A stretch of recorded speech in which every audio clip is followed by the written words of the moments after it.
اتحیات کے الفاظ بھول جائیں تو نماز کا حکم۔ اگر نماز میں کسی سے غلطی ہوئی، جیسے اتحیات میں الفاظ بھول جاتے ہوں، یاد نہ آتے ہوں، تو وہ نماز کیسے پڑھے گا؟ کیا ہر دفعہ سجدہ سہو سے نماز صحیح ہو جائے گی؟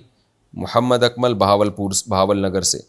اتحیات کے الفاظ کو کسی نے اگر مسلسل ریپیٹ کیا تو سجدہ سہو واجب ہو جاتا ہے، خوب سمجھ لیں۔ لہذا اتحیات ایک ہی دفعہ پڑھیں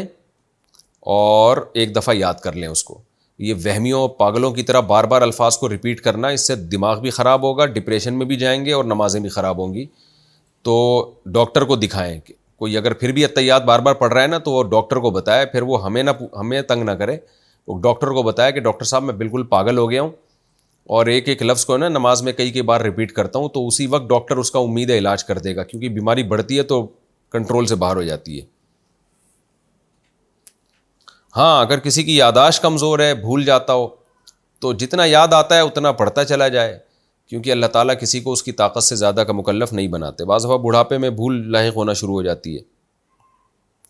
گہرے زخم میں وضو اور غسل کا طریقہ، اگر ہاتھ یا پاؤں میں گہرا زخم ہو تو وضو اور غسل کرنے کا طریقہ کیا ہوگا؟ محمد اکمل بہاول نگر سے۔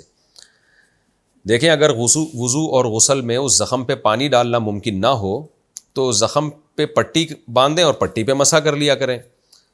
اور اگر پٹی بھی نہ ہو تو پلاسٹک باندھ لیں زخم کے اوپر اور نہا لیں یا غسل کر لیں، اور وہ اس کے بعد پلاسٹک کھول دیں، اور پھر جو جگہ خشک ہو آرام سے وہاں پانی، جیسے یہاں خدا نخواستہ زخم ہے کسی کے تو زخم ہٹا کے باقی جگہوں کو دھو لیں باقی، اور جو جگہ دھونا ممکن نہ ہو، آپ کو خیال ہے کہ اگر وہ جگہ دھوئی تو زخم تک پانی پہنچ جائے گا، تو اس جگہ صرف گیلے ہاتھ سے مسح کر لیں، اور زخم کے اوپر اگر مسح کرنے سے بھی نقصان ہوتا ہو تو وہ چھوڑ دیں جگہ، وضو ہو جائے گا، غسل بھی ہو جائے گا انشاءاللہ۔ بالغ لڑکیوں کا کالج یونیورسٹی ٹرپ میں جانا، کچھ کالجز اور یونیورسٹیز شمالی علاقہ جات میں کی طرف اپنی ٹرپ بھیجتی ہیں، کیا بالغ لڑکیوں کا ایسی ٹرپ کے ساتھ جانا جائز ہے؟ اگر صرف لڑکیوں کا ٹرپ ہو اور کچھ انتظامی امور کو دیکھنے کے لیے 2-4 مرد حضرات بھی ہوں تو اس صورت میں کیا حکم ہوگا؟ رضوان احمد اوکاڑا سے۔ نبی صلی اللہ علیہ وسلم نے عورت کے لیے بغیر محرم کے سفر کو ناجائز قرار دیا ہے۔ آپ صلی اللہ علیہ وسلم نے فرمایا جس کا بھی اللہ اور آخرت پر ایمان ہے وہ اپنے محرم کے بغیر سفر نہ کرے۔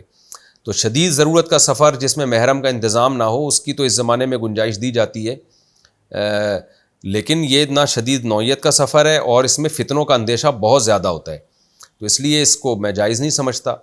کیونکہ نبی صلی اللہ علیہ وسلم نے جو حدیث ہے، صحیح حدیث ہے، بغیر محرم کے عورت کے لیے سفر حرام ہے۔ ہاں پھر میں بار بار کہوں کہ ضرورت اگر ہو اور محرم کا انتظام مشکل ہو تو اور فتنے کا اندیشہ بھی نہ ہو تو اس کی گنجائش بہرحال دی جا سکتی ہے۔ جیسے آج کل جہاز میں سفر ہوتا ہے، کسی نے یہاں سے لاہور جانا ہے اور لاہور میں بھی وہاں اس کے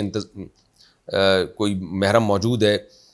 تو اس میں بھی احتیاط کا تقاضا تو یہی ہے کہ یہاں سے محرم ہی کے ساتھ جائے، لیکن بعض دفعہ ایسی ایمرجنسی ہوتی ہے